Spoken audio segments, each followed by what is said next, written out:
Hey there, this is Clay with modernlove.life, and this is the Relationship Inner Game Experience.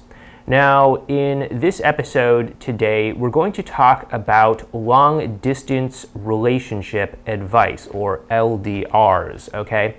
Now, I don't know what's going on, but probably about a third to maybe one half of the people that write in to me with some sort of question or other seem to be in some sort of long-distance relationship. And I want to address this because this is obviously something that a lot of people seem to be dealing with, and I want to help you get this sort of long-distance thing figured out. First and foremost, I want to address the elephant in the room, which is that I would not recommend that anybody voluntarily enter into a long-distance relationship. Long-distance relationships are much more difficult than a relationship where you are in the same location as the other person.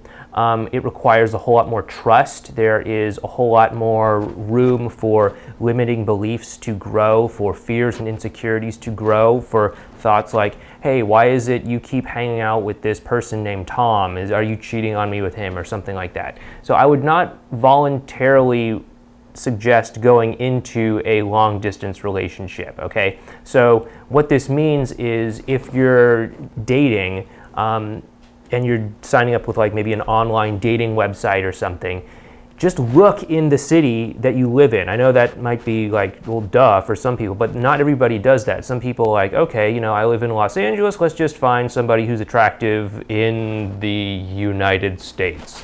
And suddenly they're talking to somebody who's in Chicago or New York or whatever. And they're suddenly quickly developing into a relationship with somebody who lives on the other side of the country or possibly on the other side of the world. And then they put themselves into a difficult situation where it's like, okay, well, what do we do now? How are we going to handle this? This is really difficult. I'm jealous, you're jealous, all of this stuff. When I signed up for Match.com back in the old days, I actually intentionally only looked within the Phoenix metro area, which is where I was living at the time. Sometimes you kind of get tired of seeing the same people over and over and over again, but I didn't want to have that long distance relationship experience if it was something that I could avoid. I kind of ended up in a long distance relationship before I did all that online dating with one of my exes, because she went away to this college out in the desert.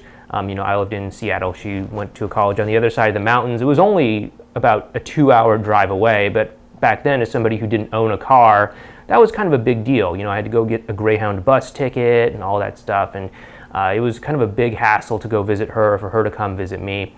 And so even though we're only maybe about 100 miles away from each other, we still had that whole long distance thing, and there was still a lot of room for those insecurities, those fears, those limiting beliefs, and all of that to grow. And, you know, yeah, we did have our issues because of that. And that's something that I did not want to do again when I started online dating, when I was in Phoenix for graduate school, and I was looking to get a girlfriend through either online dating or through, you know, just meeting people in person. I mean, obviously, if you're meeting people in person, you're less likely to end up in a long distance relationship, unless, you know, it's like, hey, I'm only in town for business, I'm going to be going back to wherever next week or something like that. You know, that's one possibility. But if that is the case and you are not wanting to go into a long distance relationship, you can just disqualify that person right there, right? And that just leaves you with more space for dating people that are in your own area. I understand as well that sometimes you meet somebody in the same area as you, the same city as you, and then the twists and turns of life cause one of you to move away to another place for work or school or whatever, right? And then you suddenly were in a normal relationship where both of you are in the same place, and then suddenly you find yourself in a long distance situation. And that's an entirely different circumstance right there. If you are in that particular situation, then what I would recommend is, number one, only do it if there is a high degree of trust between the two of you, okay? If you don't trust each other, then this is just gonna exacerbate that situation and make it like 100 times worse, okay? And it's going to just really tear the two of you apart emotionally, or actually leading to the point of a breakup. Make sure that you cultivate a high degree of trust. One way that you can do that is through a code of transparency, right? So actually, number one, being integrous with what you say. So if you say, yes, I will will call you tonight at 7 o'clock, then actually do that. Don't just like not show up, not call them, and then just leave them wondering what happened. Did you get together with Tom after work or something like that? No, like actually let them know. Or if you can't talk because something came up, just send them a text message or something that says, hey, I have to work late today, something came up, whatever, my friend has been sent to the hospital, I don't know, whatever. And let them know, right? Don't just leave them hanging.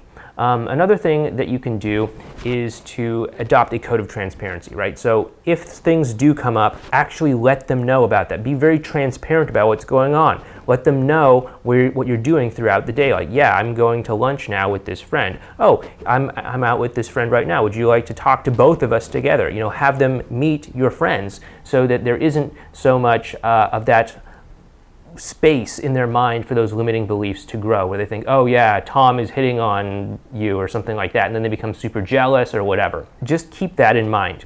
Another thing that is actually really helpful if you are in a long distance relationship is to make a concerted effort to spend time with one another. You know, of course, you're probably going to be spending a lot of time on the phone or talking on Skype or something like that, but actually, if it makes sense, if it's possible, go and visit one another. Take turns going from where you live to where they live, or have them go from where they live to where you live, and actually spend time visiting one another, because actually seeing each other in person, that is incredibly helpful. That does help to maintain that close emotional bond that sometimes you just don't get if you're just talking on the phone or texting or something like that, okay? Because we all want to be in relationships with actual people. We don't just want to have some sort of text relationship or some sort of email relationship or even a phone relationship. We actually want to be close to somebody. We actually want to feel that person's physical presence. We want to have that physical body contact and all of that. So that's definitely important, is to have times scheduled that you coordinate together where you can go and visit one another, or possibly even meet somewhere in between or in some third location. That's also a great possibility as well too. It's also a good idea to have a sort of goal on the horizon about when the two of you are not going to be long distance anymore. Maybe it's when the work reassignment ends. You know, maybe it's going to be a couple months or something, and then after that you can move back to the same city and then it'll be over. Or maybe it's when you get out of college, or maybe it's when some other circumstance sort of resolves itself, and then the two of you can be together again, because it can be very discouraging to have a long distance situation that goes on indefinitely, and to have sort of a finish line, a psychological end date to this thing, to know that it's not just going to drag on forever, and you're actually going to be able to be a physically in the same place couple. Again, that is actually a very reassuring thing. So definitely make sure that you can do that whenever possible. Another thing that would also help you with long distance relationships is when you do see each other, or even just when you're talking to each other or texting with each other, share like mundane things about your lives with one another, okay? Because oftentimes when we get together and see each other in a long distance relationship, we want to do these like really big, grandiose, romantic things. You know, weekend getaways to the countryside, or romantic dates, or over-the-top kinds of gestures. And that's all good and wonderful and everything, but then we start to associate our partner with this sort of grandiose kind of lifestyle. And that can actually be a lot of a letdown when it comes to the two of you actually coming together again and actually being in a relationship in the same location. You know, you might start to think, oh, whenever we see each other, we have these grand romantic getaways, we have these big gestures and all that. You start to expect that that's what the status quo is going to be. But if you do that and then you come together and it's just, you know, doing the dishes, washing the laundry, you know, just grocery shopping, stuff like that, then that can be kind of a little bit of a letdown. So let your partner see the day-to-day life of what's going on in your life, some of the mundane things. Just let them know, hey, I'm out grocery shopping right now. Do you think, can you think of any great recipes that I can make with the following 5 ingredients or something like that? These are like little ways to let them see into your day-to-day life, your mundane life, because that's going to help them to get a better idea of who you really are. And so you're not just going to be this sort of caricature of like an over-the-top romantic person that may be something that is nice to experience, but it might not be something that's really genuinely you, or even something that's really sustainable over the long haul. Because you want them to know what they're getting into, and the best way to do that is to portray an accurate representation of what your life is like and what life with you might be like when the two of you come together. Now, when it comes to long-distance relationships, when there are issues in long-distance relationships, one of the things that we often talk about is changing the way that you bring yourself to the relationship, changing the way that you communicate with somebody else, changing the way that your way of being is as you are bringing yourself to these interactions through things such as the advanced relational skills, through awareness, through empathy, and all of that stuff. And people often ask, well, how are they going to see that I'm changing the way that I'm bringing myself to the relationship if it's over long distance? Well, number one, stop texting. Okay, if you're just relying on texting solely, then of course they're not going to be able to see any dramatic changes because you're just using words. You're just saying things like, what's up?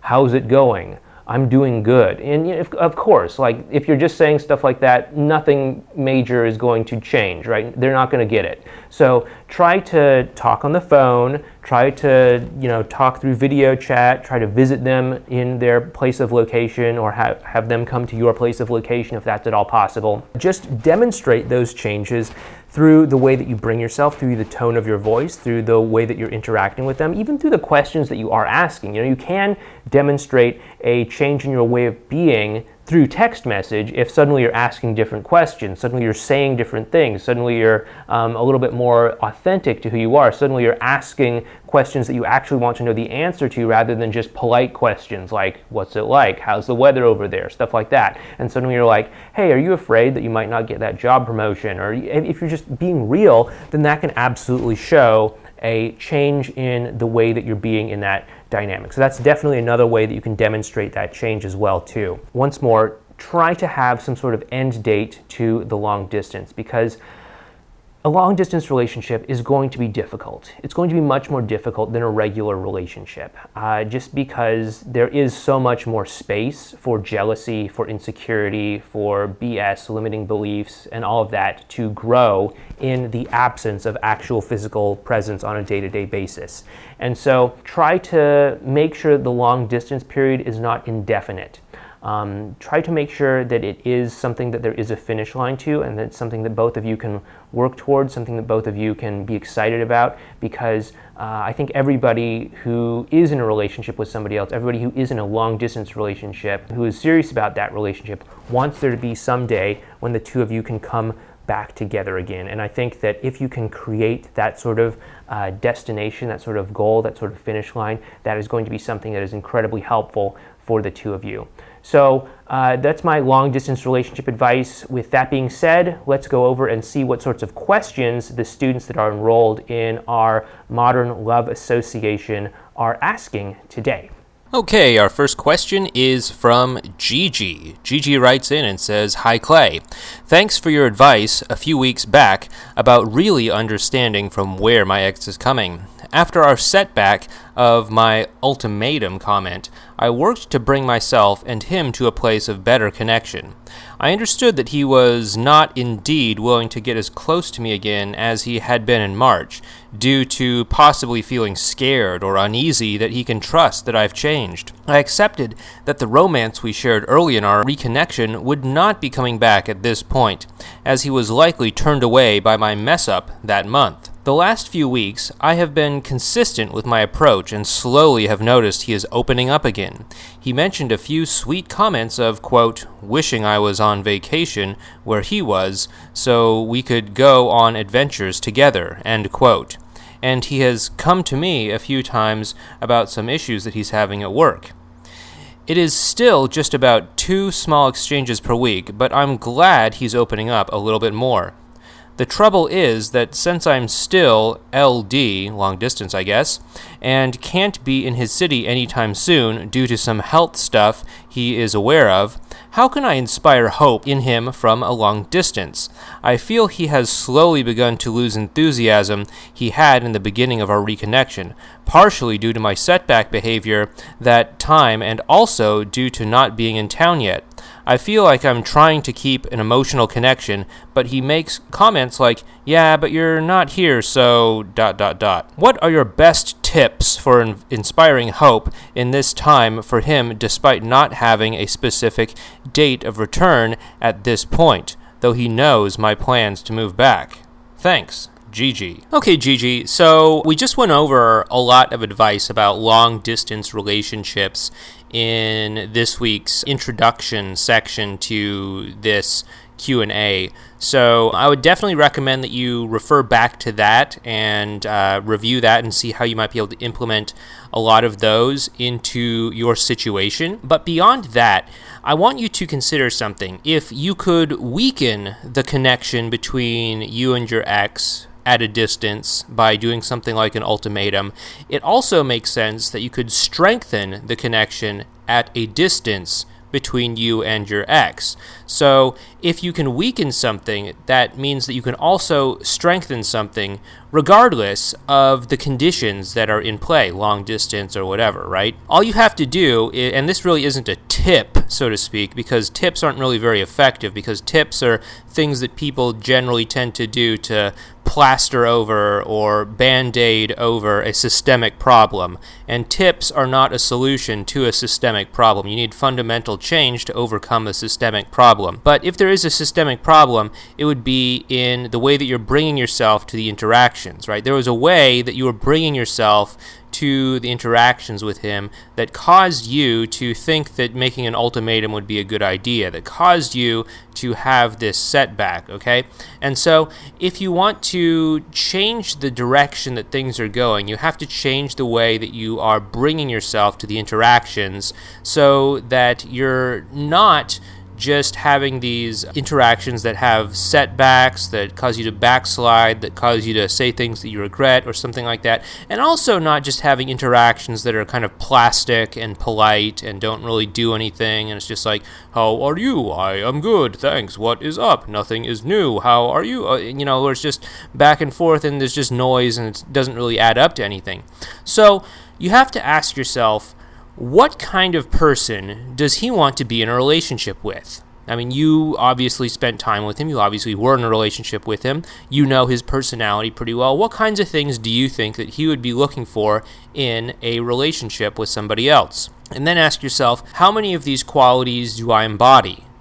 And then ask yourself, okay, if I don't embody all of these qualities, what would I need to do to embody these qualities so that he would want to be in a relationship with me? Does it mean that you have to be more empathetic? Does it mean that you have to be a little bit more understanding? Does it mean that you have to be a little bit more compassionate? Does it mean that you have to have a little bit more patience? I mean, I don't know. You know him pretty well, so I would really suggest that you look at these areas in your life and start to look at how you can start to embody these, not in a sort of tip kind of way where it's like, here's 5 tips to make it look like you're more patient than you actually are, or here's 5 tips to make it look like you have empathy when really you don't. But I would actually look at like, why might you be lacking on some of these things, and then try to incorporate those into your life in a genuine and authentic way, right? Because things such as discipline, things such as patience, things such as empathy, these are all skills that can be learned and they can be developed.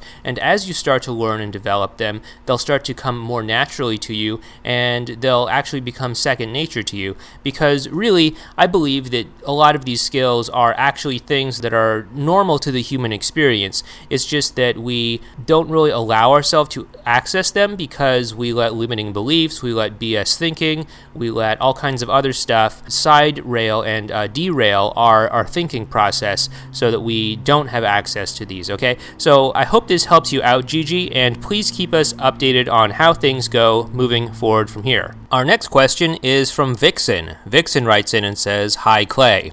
Thanks for the advice last time.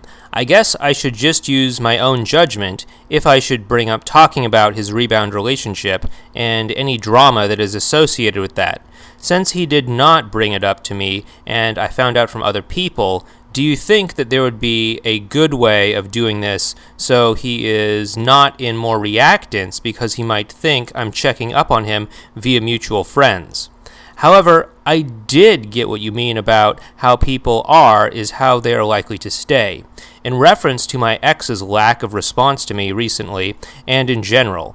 But he has responded to me in the past, just stops again, and he also wasn't like this when we were dating, so I don't really believe that it's part of his being per se. I have been working on practicing acceptance more, though, and what you teach about letting go. Is there anything else I can do to work on this?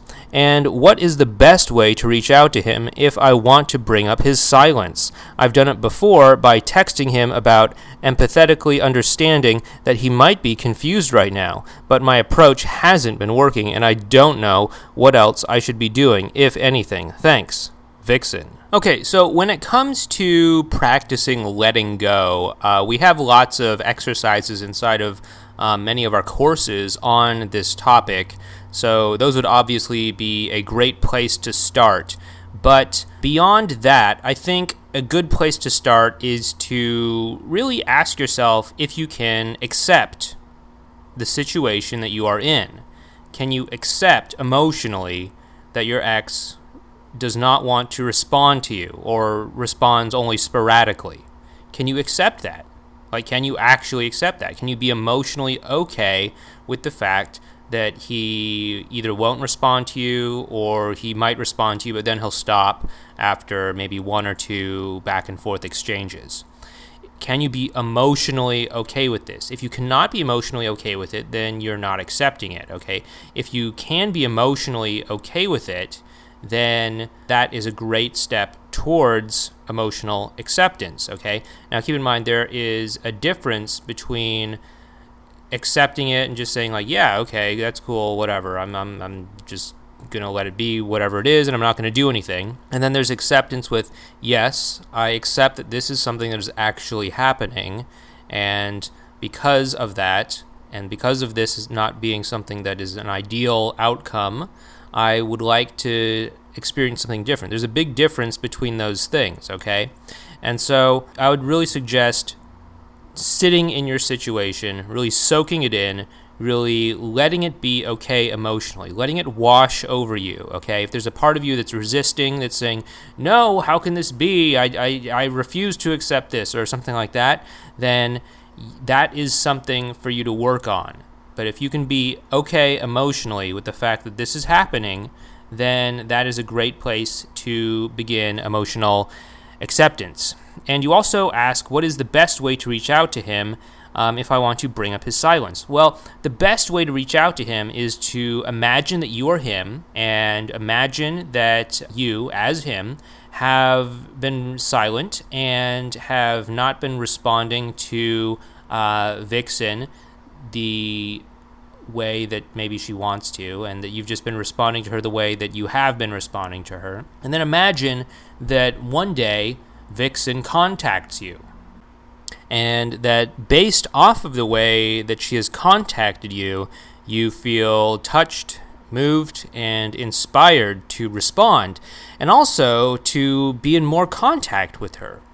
Now, what do you think you would have to say? What emotion do you think you would have to connect with him on in order to trigger this response on him? Okay, and I'm not saying this is some sort of riddle because I secretly know the answer or something like that, but I'm asking you this because you know him better than I do.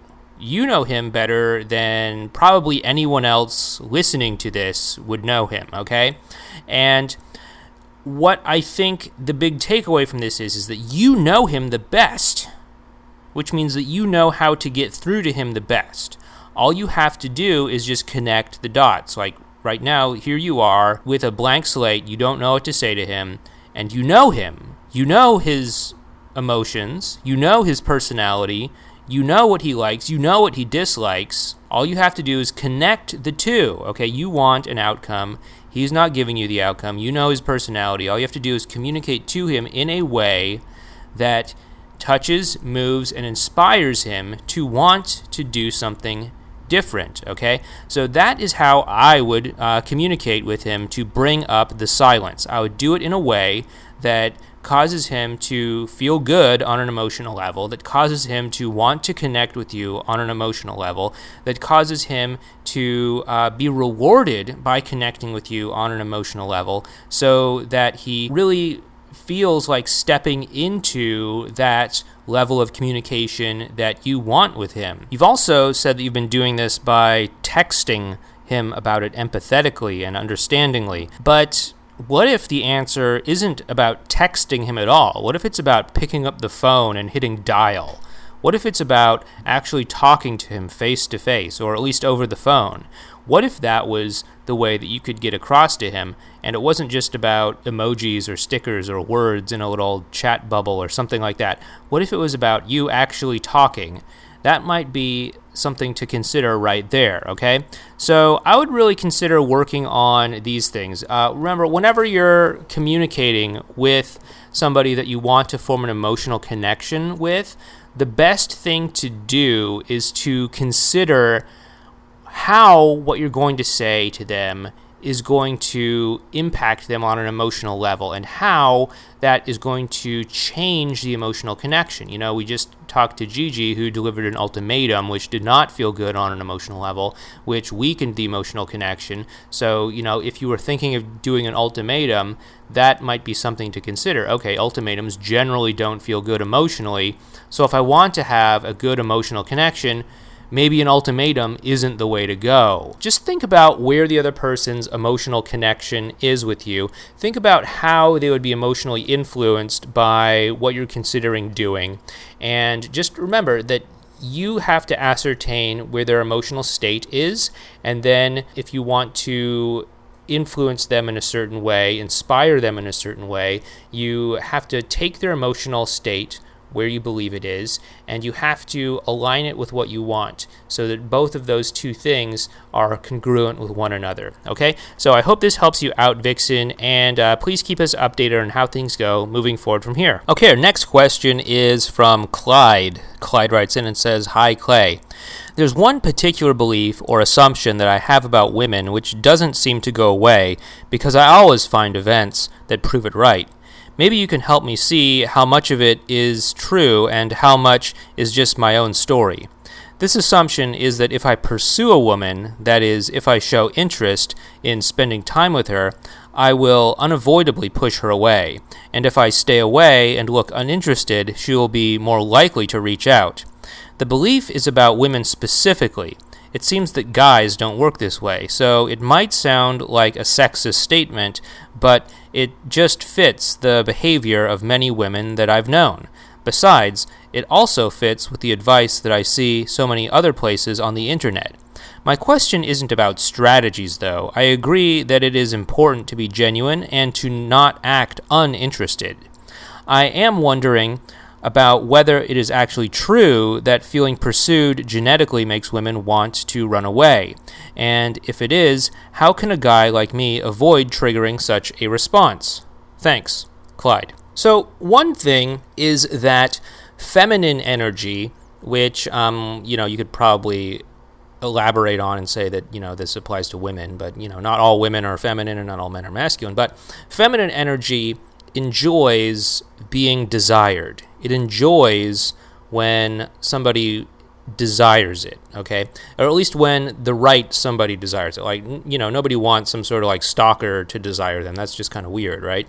But if it's the right person, then they enjoy when that kind of person desires it. In that respect, some women might pull away because they have this belief that, you got to play hard to get, men need the thrill of the chase, or we all want what we can't have, or some other, fortune cookie BS advice or something like that. And that is definitely one aspect to it. Another aspect is that, attractive women, they receive attention all the time. And a lot of that attention is unearned, right? So it's unearned, which means, they're just like walking down the street or something, and there are construction workers calling at them, "Hey, baby, what's up, gorgeous? You want to come hang out with me?" Or what, just stuff like that. And, all the woman did was just wake up, get out of bed, maybe, I don't know, put on some makeup, put on an outfit that probably looks somewhat attractive, and go somewhere, right? She didn't do anything. She's just going about her day. She's getting all of this attention from people. So it makes sense that in circumstances like that, a woman might pull away, might distance herself from those people because that interaction doesn't feel good, because that's unearned attention. If it's earned attention, where it's she's investing into the interaction, she's telling you about something that she's passionate about or something, and you reward her and say, hey, that's really sexy when I hear you talking about that kind of thing that you're interested in. It really turns me on. You can't talk about that anymore. I'm just going to be so turned on I can't stand it any. If you go about something like that, that's earned attention. That's earned attention because she put effort into the interaction. She told you something that she's passionate about. She was investing something into that interaction. So even though it's small, that is still some attention that's earned on her part. So that makes sense, right? That makes sense to her. She can understand why you might be turned on or attracted or want to continue talking to her or something like that, because she revealed a little bit about herself. She was vulnerable in a certain sort of way by telling you something that was important to her, something she was passionate about, something that she was dreaming of doing, all of that stuff, right? That kind of attention, I think most women that aren't playing games with you, that also are at least open to the idea of being attracted to you, they will probably respond positively to that kind of attention, and they won't pull away, okay? If they're a hard no to you, either just because they're flat out not attracted to you for any number of reasons that may or may not be your doing, or because they have been indoctrinated through so much, Oprah, relationship advice, Cosmo advice, and stuff like that, talk show advice, that just says, you got to play harder to get, we all want, we can't have, all that BS, then they might just be doing it out of just, impulsive reflex, right? Guy seems interested in you, got to pull away, right? And maybe that works for guys that are very desperate, but if you actually meet a woman who is open to the idea of being interested in you, right? Because when you go up and you talk to a woman, there are three possibilities, right? Either she is already attracted to you. Great, that's cool. You're already got a leg up there. Either she is not attracted to you, and there's probably not a whole lot you can do about that. Very little, really. Or most likely she's uncertain whether she's attracted to you or not, because she hasn't gotten a chance to know you well enough, the two of you haven't had a conversation well enough, or something like that. And if she is already attracted to you, or if she is open to being attracted to you, and she is not the kind of person who is either going to intentionally or instinctively play games, then she will probably respond positively to your attention that is earned by her investing into the interaction. Okay, so I hope that helps you out, Clyde, and please keep us updated on how things go moving forward from here. Our next question is from Mike. Mike writes in and says, "Hi, Clay. I've been in active no contact for almost 3 weeks. I was hoping that the level of reactants of her would be going down, but today I just received a text from her that said, quote, I think it would be a good idea for you to pick up the things that I have of yours. You might need them, end quote. It felt very cold and calculated. I responded with, quote, Hi, I know I will get them. I have just really needed time to heal before I reached out to you. I really appreciate you understanding that and giving me space, end quote. She said, quote, Okay, I understand. That's fine if you want to wait, end quote. I was feeling confident and like I was grasping all of the concepts in your teaching, but now I feel like I am faltering. We spoke on the phone against my better judgment, but I need to get my stuff for hunting that she has at her house. She raised her level of reactance when I brought up the recent history of some actions that I unknowingly did. It didn't feel very good to hear those things, but I took it on the chin and told her that she was absolutely correct and apologized for them because I was actually at fault. She also said that things were done between us and she never planned on dating me again, that our personalities clash, and she doesn't ever want to put herself in that situation again. I told her I was okay with being friends, but she then said that she wasn't sure if that was a good idea anymore either. After we hung up, I sent her a text message and said, Thank you for your honesty today. It means a lot to me that you were able to tell me those things. It hurt to hear, but I do respect and appreciate that you could convey that to me. End quote. So question, why did my ANC trigger more reactants? And is this a start to healing for us? Since I heard her out, and this is the first time she's told me these things, I did all the levels of the advanced relational skills: awareness, acceptance, composure, and communication and boundaries. And how do I know if I should continue to push forward for this relationship? I want to, but I also don't want to be hurt again by pursuing something that isn't reachable. Okay, so the first question is, why did my ANC trigger more reactants? And the simple answer to that is because it felt bad on an emotional level. Now, I don't know what the context of you going into ANC was. Did you just, fall off the face of the earth? Or did you tell her, hey, I just want to let you know I'm not going to be in contact with you right now. I need some time to focus on dealing with the breakup and my emotions and healing and all that stuff. Like, what exactly did that look like? Because if you just fell off the face of the earth, she might have been hurt on an emotional level by that. Another possibility is that as you went into ANC, she had more time to reflect on some of the things that happened between the two of you. So maybe if there were interactions where the two of you had some sort of big argument, or there was some sort of hurt feelings or something like that, she had more time to reflect on those, more time to stew on those emotions, and because of that, she became more and more and more upset. That definitely could be a thing there as well too. Also, during the ANC period, just things outside of your control may have happened too. Like maybe she got together with some of her friends who were saying things like, oh yeah, Mike, I never liked him anyway. Let me tell you the story about this awful thing he did or something. Or maybe she found some little piece of memorabilia or something, and that made her remember something that happened in the past or something like that, right? So there's all kinds of things that could have happened when it came to the ANC and how it triggered more reactants. But the bottom line is that something between the two of you is still unresolved. Something between the two of you is still feeling bad on an emotional level, and that is causing the reactants to still be in place. The second question you had was, is this a start of healing between the two of you? Because you were able to have this conversation about the uncomfortable things that happened and all that stuff. It potentially could be. I mean, the two of you were having this conversation about some things that happened, recent history and actions that you unknowingly did. And it felt good to hear So when it came to all of this stuff, it definitely could be the beginning of healing if you admitted that you were wrong to things that you genuinely believe you were wrong about, and if you apologize for them, if you genuinely believe that you needed something to apologize for, and if all of that stuff was in place. She might have been holding on to this resentment, thinking that you weren't willing to take responsibility for something or other, and then you actually did take responsibility for it. So you're kind of you could have, in that situation, maybe taken some of the energy away from her kind of resentment engine that was revving in the background. So without that being there, yeah, possibly that could be the beginning of healing. I can't really say for certain at this point. There's really not enough there to make that conclusion one way or the other. So it is a potential, but I can't say for certain one way or the other. And your third question is, how do I know if I should continue to push forward for this relationship?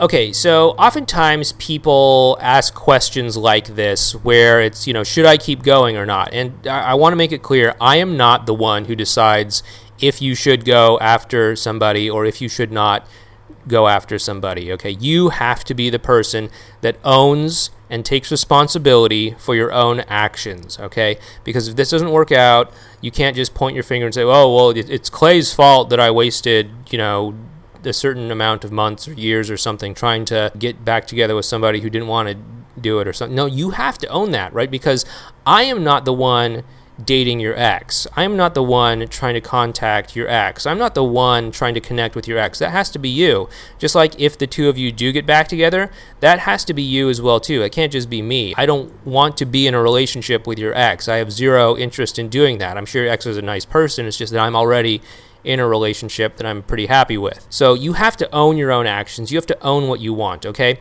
So what you need to do is you need to think about whether or not this is the relationship that you want to be in. If it is, and you still want to pursue and see where this relationship goes, then go ahead and do that.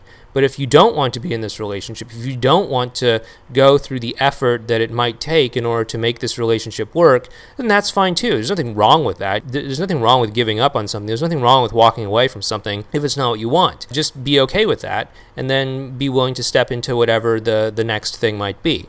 But you have to decide on this. Now, I know you just want to know if this would be like a waste of time, or if you might get hurt again. Well, first of all, you may very well get hurt again. There's no way that I can promise you that you won't get hurt, unless you just want to become like a hermit or something like that and like never be in a relationship with anyone again. That's really the only way that you can not be hurt, but it's also not really a very rewarding existence either. But you probably will be hurt, whatever you choose to do, whether you choose to, pursue this, whether you choose to not pursue it, you probably will be hurt in some way or another. I cannot give you a way to avoid being hurt aside from just, becoming a hermit or completely killing your emotions entirely. But in which case, what's the point of love? What's the point of relationships if you're emotionally dead? So when it comes to that, really, you got to be okay with the fact that you might feel pain at some point, okay? And then when it comes to wasting your time, it's only a waste of time if you haven't learned anything from the process, right? It's only a waste of time if you haven't learned how to be a better person, if you haven't learned how to have stronger connections, if you haven't learned something from the breakup, from the relationship that you did have, from the interactions with your ex before or after or anything like that. If you haven't learned anything, then you might see something as a waste of time. But if you have learned something, if you have garnered something from the experience, then it could very well be the most valuable experience of your entire life, okay? But in terms of whether or not you should push forward with this, as you say, you got to own that decision on your own. You got to make that decision on your own. You got to own it. You got to be 100% behind it, okay? So, Mike, I hope this helps you out, and please keep us updated on how things go moving forward from here. Our next question is from Akash. Akash writes in and says, "Hello, Clay. Congratulations for your daughter." Well, thank you very much. "I was in a relationship with Tara for a month last year. She then left me saying that we are very different. I tried to convince her once, but she refused, and then I accepted it. It would have been easier to get her back, but I went into depression and troubled her for 5 months, which was involuntary on my side. I also told her at the start that I was in depression. Well, in depression, I made emotional calls and messages to her. I went to her office to meet and dropped a love letter at her house. She then really got scared. I'm completely out of depression since February, but she has blocked me everywhere as I used every possible way to reach her, like emails, messages, calls, while in depression. I did ANC for 1.5 months and approached her in April and May, but now she avoids me if I call and hangs up as soon as she gets to know that it's me, not responding to mails, messages, etc. Maybe she thinks that I have gone mad. I sent her a voice message 3 weeks back saying that it all happened because I was in depression and I was sorry, but no response.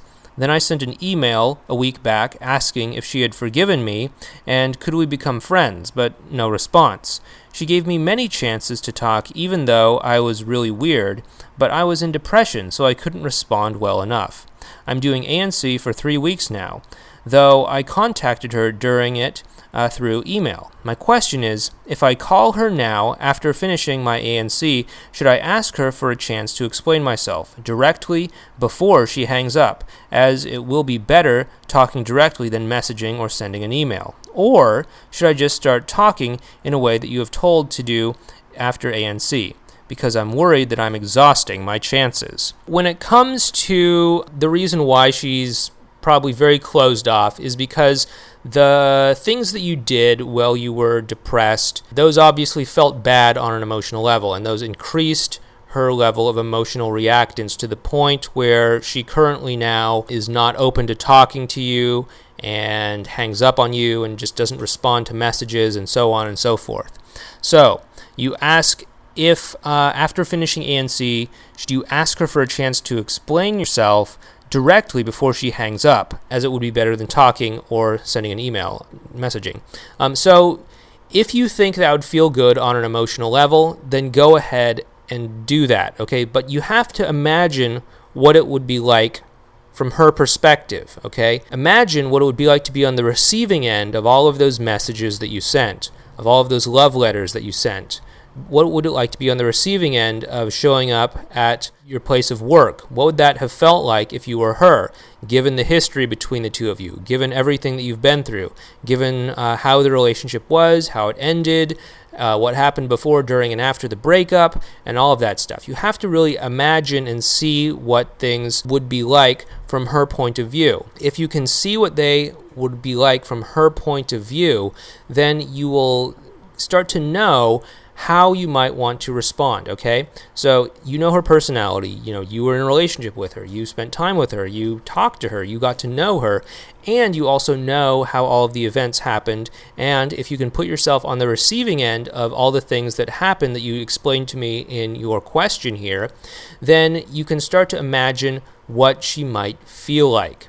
Now, like we were talking about earlier, if you can imagine what she might feel like, you can kind of start to think about how you might approach her in a way that will meet her where she's at emotionally and help to diffuse any degree of reactants. Now, again, I don't give like word-for-word scripts that you could use and instead of actually thinking, right? Like my approach is not to have you turn your brain off and then just be some sort of Cyrano de Bergerac and just, tell you what to say. No, your job is to actually be present in the relationship, to be present in the interaction, not to turn your brain off and just say some sort of script, okay? So what I want you to do is I want you to imagine that you're her, imagine that you've been through everything that you have put her through the messages that you've sent her, through the letters that you've sent her, through the phone calls that you've made to her, through dropping by her work and all of those things. And then I want you to say, okay, if I were her, I would probably feel this way. Would I feel anxious? Would I feel whatever, right? I don't know. But just imagine, based off of your knowledge of her, how you would feel. And then say, okay, well, how do I want her to feel? Do I want her to feel eager to connect? Do I want her to feel happy? Do I want her to feel a little butterfly in her stomach or something like that? Okay, well, what would it take to get her from where she's at right now emotionally, shut off, to where you want her to be emotionally, which would be open, eager to interact, or something like, well, what would you have to say? What would really get her to transition from one point to the other? Would you need to call her and make some sort of like little joke that would open her up and make her feel better? Would it be some sort of confession where you say, hey, I'm really sorry about all those crazy things that I did before. Honestly, I was depressed at the time and it caused me to not really act like myself. I know that's no excuse for my actions, but I can only imagine how it made you feel scared and afraid and anxious. I don't want that to be how you feel around me. And if it's okay with you, I'd love to have a complete fresh start or something like that. I mean, I don't know, but you have to be able to feel into the situation because, again, like what I said earlier, you have to be the one that is at the helm of your relationship. You have to be the one that is living your relationship. This can't be me getting your ex back for you. This can't be me being in your relationship for you. You have to do this for yourself, okay? And I'm trying to teach you the skills so that you can do this by putting yourself in her position and seeing the world from her point of view, okay? So, Akash, I hope this helps you out, and please keep us updated on how things go moving forward from here. Okay, our next question is from Sindhu. Sindhu writes in and says, Hi, Clay. My boyfriend broke up with me 6 months ago. I took some time off to straighten up myself and gave him some time for things to settle down. We both genuinely care about each other. He says he loves me but doesn't have feelings for me anymore. I guess his hurt feelings are clouding them. I'm doing fine now, and I thought this is the right time to work towards getting back together with him. To give an intro about my ex, he is someone who will not verbally accept or comment on something unless he is 100% sure himself. Due to various reasons, he does not know the kind of person that I am, although we were in a relationship for 2 years. I was not in a mental state to be in a relationship at the time, and as a result did not pay attention to his needs, and took him for granted many times. Now my main challenge for him is to get to know the true me better.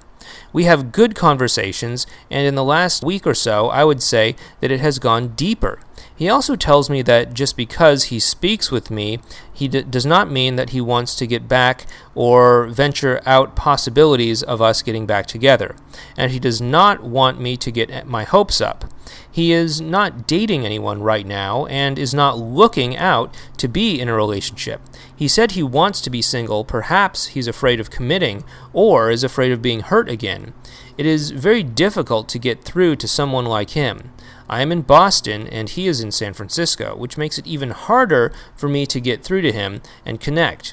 We mostly talk through WhatsApp messages. He does not text me by himself, even if he wants to, because he does not want to give me hopes. We texted each other almost every day and had conversations which let him know more about me and about him, but it is pretty much stuck there. I do not know how to take it to the next step. Knowing him, he will not admit that he is confused. He will only talk about it once he, in fact, wants to get back. We met for a 5-day trip with mutual friends 2 weeks ago, and I surely saw that he was confused, that he has confused feelings for me. He would stay by me and show care at times and sometimes be aloof. How do I know him to be true when he is so far away? We have lesser opportunities. He stays mum when it comes to talking about how he feels. It is difficult to gauge which phase he is as well. Based on what I have written about my situation, can you tell which phase he is in? Okay, Sindhu, so I would guess that he's probably at the riding the dragon phase. He seems to be quite confused about what he wants and how the two of you are going to fit into each other's lives. And I think that is really the driving force behind his confusion. I mean, you said that he doesn't even know the real you because you wouldn't open up to him for 2 years. So that makes sense. You know, he doesn't really even know who you are. So he's still in the process of discovering you. He doesn't know if he wants to be in a relationship with you. He doesn't know if he could be in a relationship with you. So I think what would really help him is for him to see more of who you are and for him to know more about who you are so that he can feel more comfortable making that choice. So I think vulnerability is going to be a good thing here. It's going to help to help him to understand more about who you are, more about what he would be getting himself into if he did get back together with you, and it would also help him to really understand what he wants as well too. Again, right now I do imagine that he is in the riding the dragon phase just due to his high level of confusion. So I hope that helps you out, and please keep us updated on how things go moving forward from here. Our next question is from Janet. Janet writes in and says, "Hi Clay. Thanks for your answer from last week's relationship inner game. I too have suspected that my ex is emotionally unavailable or has an insecure, avoidant attachment style, not just based on how he has behaved in our interactions, but from what I know of his dating history. He was recently out of a more serious relationship when we met, which may have contributed to the degree of emotional unavailability, but it's possible he has longer stemmed issues surrounding relationships and emotional availability. I have 2 questions relating to this. Number 1, is it possible for emotionally unavailable people to go on dates or even be in relationships? You describe him as not wanting a relationship. He would probably describe it as looking for a relationship but hasn't found the right fit yet. I think in the past you've described this desire for perfection in a relationship as a sign of emotional unavailability, and I agree with you. And question number 2. In an old post where someone asked whether the advanced relational skills could help with a commitment-phobic ex, I read Mika saying that the advanced relational skills work on anyone, that compassion, empathy, and acceptance help our exes to deal with their own fears and anxieties around relationships so that fear isn't a motivating factor anymore. Is this no longer something that you and Mika believe? In your answer last week, you seem to suggest that there is nothing that I could do to change his emotional unavailability. But does showing compassion, empathy, and acceptance towards it help at all? Okay, so your first question is, can emotionally unavailable people go on dates or be in relationships? And the answer is yes, as long as those dates don't require them to be emotionally available, and as long as those relationships don't require them to be emotionally available. People that are emotionally unavailable often don't think of themselves as like, I don't want to be in a relationship. Relationships are not for me. Oftentimes they think, I do want to be in a relationship, I just haven't found the right person yet. You know, the right person being some sort of embodiment of perfection who has no flaws and thus does not exist on Earth. And so they find a way to date people and then disqualify those people and then break up with them and then find somebody else and then date that person and then disqualify that person and then break up with them and so on and so forth. And so they can go on this way for quite some time. They can even end up in relationships as long as those relationships are suitable to an emotionally unavailable person, such as a long-distance relationship or a relationship where it just sort of has sort of vague, nebulous boundaries and it's not very well defined. And it's like, oh, well, what do you mean? I didn't cheat on you. I thought we were in an open relationship, just stuff like that, right?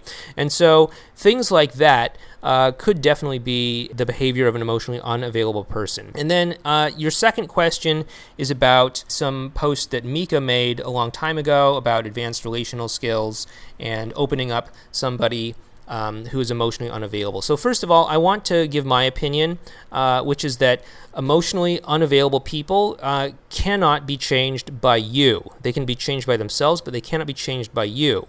How you bring yourself to an interaction can encourage somebody to open up or encourage somebody to not be opened up, but their emotional availability is something that is not something that you can really control. Okay, you can't make somebody who's emotionally unavailable emotionally available. That person can want to become emotionally unavailable or want to become emotionally available on their own accord, and that's totally something that can happen, but it has to come from them. It can't come from you.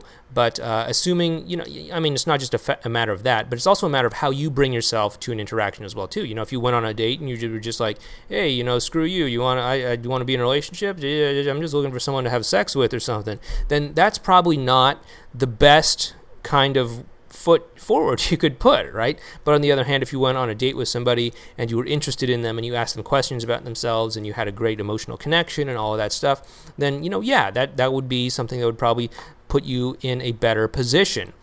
Because how you bring yourself to an interaction obviously matters when it comes to the outcomes that you get. Now, when it comes to Mika's opinion, that's really not something that I can comment on because I'm not Mika. But let me just go ahead and pull Mika out of the other room here and see if she can chime in and give a special cameo appearance this week and tell you what her opinion is. Hey you guys, it's Mika here. For those who aren't part of the Modern Love Association, my name is Mika and I am the co-creator of the Ex-Solution program and our programs with Clay. He's also my business partner and I also happen to be his wife and the mother of his child. So I'm mostly behind the scenes and right now I'm on maternity leave. So Clay pulled me aside because Janet had a question directed towards something I said in the past and I just wanted to give her some clarity. So Janet, the advanced relational skills can deepen the emotional connection with anyone. It's not just romantic relationships, but platonic relationships as well. You're actually using the advanced relational skills, awareness, empathy, compassion, acceptance, the communication skills that we teach inside our program, and you're creating a space to actually have a real connection with someone, thus changing the dynamic of the relationship and the quality of the connection. So absolutely, the advanced relational skills can help deepen the emotional connection. But from your question, I just want to make it clear that there's a distinction between deepening the emotional connection with anyone using the advanced relational skills and trying to get someone who is emotionally unavailable have the capacity to be emotionally available. There are two different things going on there. So I just wanted to be clear that the advanced relational skills can deepen the emotional connection, especially with how you bring yourself to the situation. If you're bringing yourself to the situation already honing the advanced relational skills and you're coming from a place of authenticity, a place of organic way of being rather than that mentality of doing, right? Like Clay has mentioned this a few times in the past in previous relationship in our game experience episodes where he talks about the difference between doing and being. And if you've practiced the advanced relational skills and really honed it into your way of being and how you connect with other people, then the advanced relational skills, it's going to be effortless. it's going to be easy on you to naturally be empathetic, naturally accepting of where he's emotionally at and inspiring him to open up. But if you're coming at it from this mentality of, okay, I'm going to pull empathy out of my back pocket and use it to get him to open up, notice there's inauthenticity there, and it's not organic, and you're coming from the mentality of doing rather than being. And this actually jeopardizes the possible connection that you can be having with someone, because you're focused on an ulterior motive here, a hidden agenda of trying to get them to open up, trying to get them to see you in a different light, trying to get them to be a different way with you, and you're focusing more on the outcome rather than the process of building that emotional connection. So if I had to sum this all up, I would say that there is a big difference between making somebody who doesn't want to open up emotionally, and actually bringing yourself to an interaction in a way that causes somebody who wants to open up emotionally to feel comfortable opening up emotionally, okay? So I hope that this explains everything for you, Janet, and please keep us updated on how things go moving forward from here. Our next question is from A. A writes in and says, "Hi Clay. Prior to dating me, my ex was dating a woman who is manipulative and controlling. When she found out that he was dating me, she started sending me harassing messages.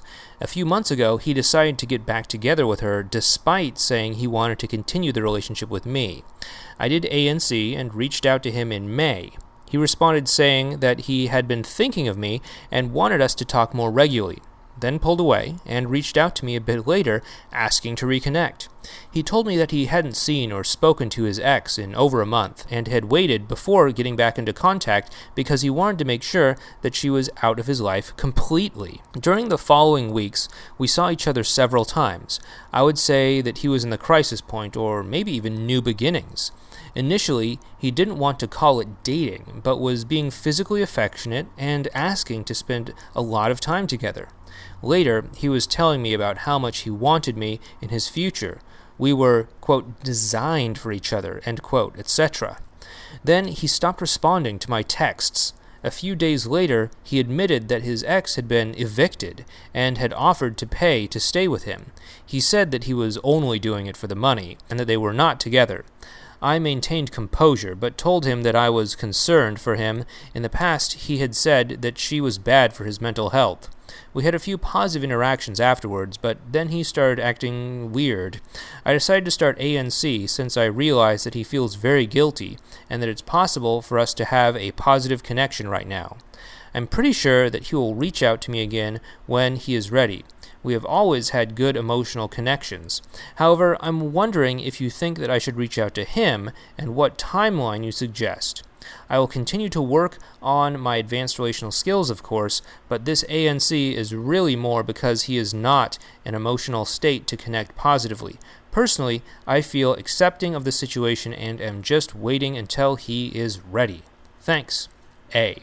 So to answer your question about whether I think that you should reach out to him and what timeline that I would suggest that you would reach out to him if you believe that interacting with him would feel positive and uplifting for you and for him, okay? And I would not recommend that you do it before that it feels positive and uplifting for both you and him, okay? Now you might be wondering, well, how am I supposed to know if it feels positive and uplifting until I actually do it? And the best way to do that is to actually get some practice by using advanced relational skills with other people in your day-to-day life. This will allow you to build up a lot of these skills that we talk about in the advanced relational skills section of our courses, such as present moment awareness, such as empathy, such as composure, such as communication skills, okay?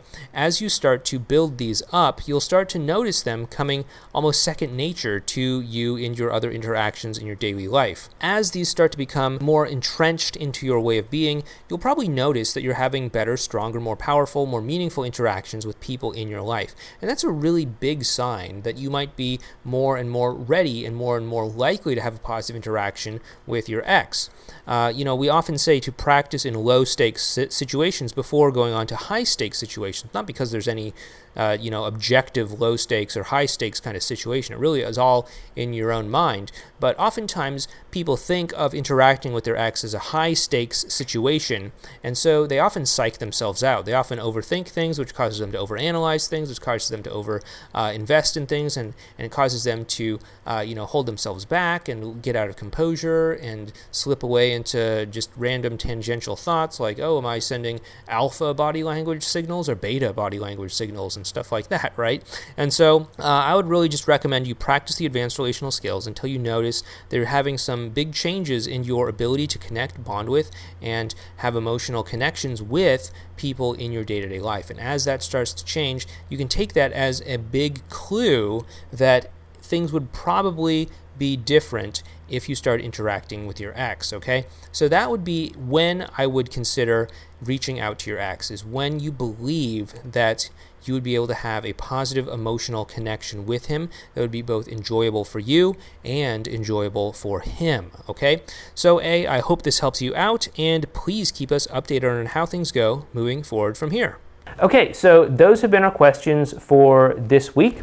Once again, if you like this, please go ahead and give us a thumbs up if you're on YouTube, or subscribe to the channel. If you're listening to us on iTunes, please feel free to subscribe, obviously, and also leave a review of this podcast. If you like it, please go ahead and give us a 5-star review and give us a positive, review as well too, because that will help other people to find this podcast, whether you're on iTunes or on YouTube or anywhere else. And also, please feel free to leave a comment down below letting me know what you think about everything that we've talked about today about long-distance relationships. Have you ever been in a long-distance relationship? How did that go? What sort of advice or tips would you give to somebody who's looking for help with long-distance relationships? Anyway, this has been Clay with modernlove.life, and I hope that this has helped you improve your relationship inner game. Talk to you next time.